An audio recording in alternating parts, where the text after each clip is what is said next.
Siyah olanı vurdum da siyah olan kaybettik.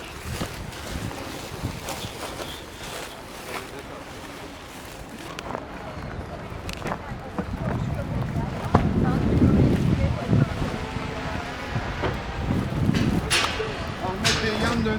Erdem Bey siz alın oraya koyun bu kişiyi. Sakinleştiricinin etkisiyle etkisiz hale getirilen köpekler şu anda 7 kule barınağına götürüyorlar ekipler tarafından. Girmeyelim çok fazla. Ya şu bir tarafı kaldır. Aynen.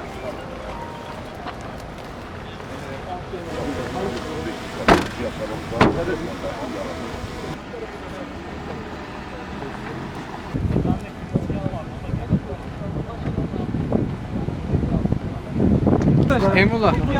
Başhekimimiz, Sol çalıların arasında genelde oluyor.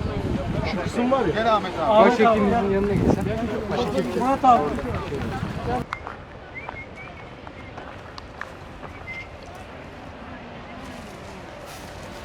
Gel oğlum gel gel. Fırtına ya. Gene kaçtı.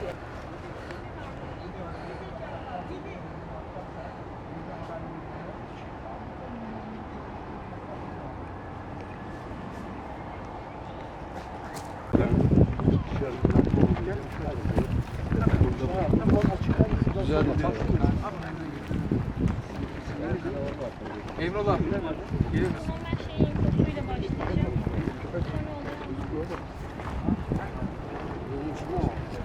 Sizlere aktarıyor.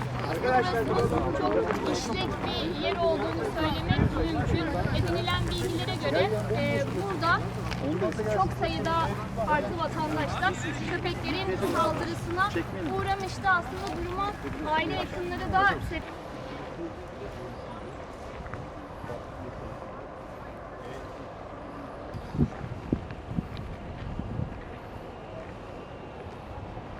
Abi burada var. Bak burada köpek.